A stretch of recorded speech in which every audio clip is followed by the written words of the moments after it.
everyone! Okay, so ang dami pa rin nahihirapan kung paano mag-upload ng own textbook kay Going Kong. Sige, gawa na nga lang natin ng separate video yung pag-upload ng own textbook nyo kay Going Kong. Okay, so punta tayo sa screen ko.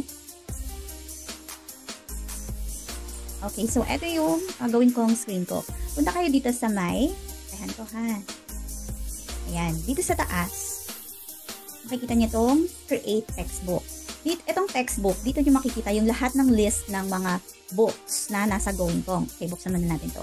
So, dito, sa textbook category, may free talk dyan. Yung free talk, so syempre, walang lesson yan. Tapos, etong US Kids na to, itong US Kids textbook reading, textbook pre-K practice, at saka kindergarten, mga textbooks to ni Going Kong. Okay, so eto usually yung mga pinipili ng parents kapag ka nag-book sila. Kasi ito lang yung nakikita talaga nila. Ngayon, ito namang nasa pinakauna ditong teacher-owned textbook.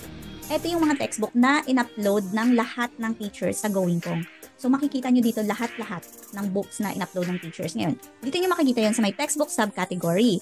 Click nyo lang yan, tapos, andito lahat yan. Ayan, may Reading Explorer, Peppa Pig, Let's Go, Business English, ayan, andyan yan lahat. So, scroll nyo na lang. Okay, itong mga books na to na nasa list dito, mga in-upload to ng lahat ng teachers sa Going Kong. Okay? So, in-upload yan ng lahat ng teachers. Scroll nyo na lang. Ngayon, kung gusto nyo namang mag-upload ng own textbook nyo, dito kayo sa Create Textbook. Okay, so click natin yan. Create Textbook. Okay, dito sa New. Click natin to si New. And then, baba tayo dito. So, input lang natin yung details dito. Unang-una, eto, please input. So, lagay natin yung title. For example, mag-upload ako ng book na I Can Read English. Pwede nga, I Can Read English 2. Kunwari book 2. So, select lang textbook language, English, of course. Sa textbook category, English. Okay, so baba tayo dito. Cover. Ano ba yung cover ng book? Okay, wait. Gawin natin itong, share ko na yung lahat ng screen. Lahat ng screen ko. Okay, so dito, ayan, ito yung book. Open ko nga. Okay, so nakita nyo ba yan? Close muna natin itong mga ito. Hey! Nakikita nyo ba? Oo. Ayan, so ito yung cover ng book. So, pwede mong hanapin ko sa Google. Para nakaano na siya, JPG. I Can Read English. Kunwari, ito. Ayun. Ito ata yun. Ay, hindi. Yung parang may hawak na bucket. So, hanapin natin yun. I Can Read English Book 2. Ano ba ito? Happy House. My Happy House. Nasaan yun?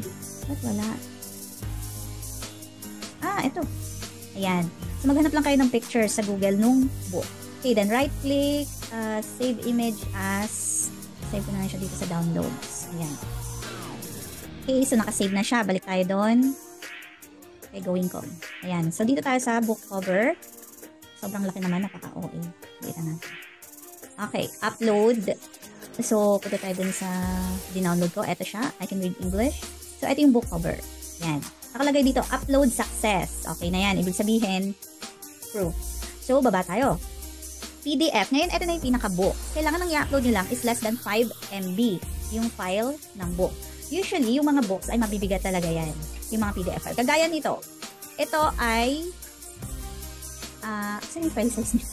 Ang file size nito ay asan siya? Ito, 98.8 MB. So, sobrang laki. Hindi mo ito maa-upload. Okay? Pakita ko sa inyo. Hindi nyo talaga yan maa-upload. Okay, pag-click ko yan, upload. Punta tayo sa books ko. Saan na yun? Can you read English? Ay, ano ba ito? I can read pala. I can read English. Ito siya. I Can Read English 2. So, ayaw mo. Ayun. Ayan. File I Can Read English 2 is more than. Okay? So, hindi nyo maa-upload. Ngayon, ang gagawin natin, punta tayo dito sa online PDF compression. Click nyo yan. Tapos, i-upload nyo tong book na gusto nyong i-compress. Okay? So, sobrang laki kasi nito, diba? 92 siya, 92 something. Ito siya, 98.84 MB ang original niyang size. Ngayon, tignan natin kung mako-compress niya. I think hindi. Hindi talaga niya mako-compress to ng ng 5 MB. Okay, so tignan lang natin. Papakita ko lang sa inyo. Kasi masyadong mabigat kapag buong book. Ako kasi ginagawa ko per unit na lang. So, buong unit 1, i-upload ko siya. Next naman, buong unit 2, saka i-upload. So, per unit ang ginagawa ko. Mas na-upload talaga yun. So, ang lumabas dito is 70 from 98.84 MB. Cancel na natin to. Naging 17.03 MB siya. Hindi pa din ma-upload yan. Kailangan talaga 5 below lang. 5 MB below. So, ganito ginagawa ko.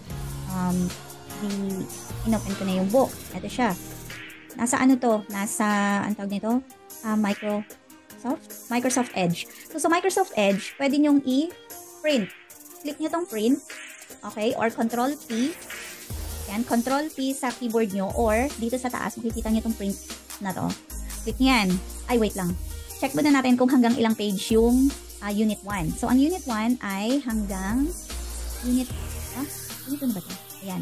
Ang Unit 1 ay hanggang page 5. Okay? Page 5. Dito sa taas, makikita nyo. So, pwede natin yan i-print. Print natin to. And then, dito sa taas, save as PDF. Portrait, same lang. Tapos, dito sa pages. Page 1 to 5. So, kung gusto nyo kasama yung cover, okay? So, page 1. Kung ayaw nyo namang isama yung cover, kasi nga, per unit naman yung gagawin nyo, edi mag-start tayo sa 2. Okay? So, 2 to 5. 2 to 5 lang, kasi yun lang yung unit. Kasi gusto ko siyang gawin ng per unit. Okay? And then, click save. Tapos, magkakaroon siya ng new file. Okay, save natin. Pwede nyo i-rename yan, pero hindi ko na muna rename. Okay, balik tayo naman ulit kay Going Kong. So, mag-upload na tayo. I-upload natin yun. Ayan, eto siya. I can read English. So, from unit, unit 1 lang to. Page, 4 pages lang siya. Okay, so upload natin. Tada! Diba? Upload success. Tapos, syempre dun sa title pala, pwede nyo palitan. I can read English to... Ay, sobrang haba. So, pwedeng, depende sa code nyo. I can read English. Oh. Or maybe read English na lang. Read English 2. Tapos ito ay Unit 1. Okay? Ganyan. Read English Book 2. U1, that's Unit 1. So, code ko yun. Bahala yung ibang teachers dyan. Okay? So, code ko to. Ayan yung... Okay, and then read. Click mo lang tong read and agree and then submit. That's it. Okay, so nandito na siya. Ito kasi kagaya nito. Can you believe it? Ito na book. So, sobrang haba niya. Kaya CYB nilagay ko. CYB. Can you believe it 1, Unit 2. So, ito naman. Makikita natin dito yung in-upload natin. I think nasa page 2 siya. Ayan. Read English 2, Unit 1. Okay. So, ito siya. Ayan. So, dito natin makikita yan sa textbook. Pag in-open mo tong textbook, teacher own textbook. Usually, mga bagong upload nasa pinakababa yan. So, ito siya. Read English 2, U1. Ito yung in-upload ko.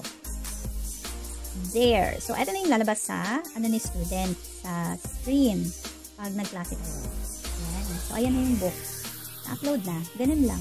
Pag hindi na-compress, okay, 2, 3, 4. So, 4 pages siya. So, ganun lang. Pag hindi na-compress yung book, per unit nyo na lang. Pero mas nasusuggest ko talaga is per unit yung i-upload nyo. Or pwede kaya ng 2 unit. Kagaya nun, sobrang liit lang din naman nun kasi 4 pages lang yung isang unit nga. Pwede nyong gawing mga 2 units siguro or 3 units per upload.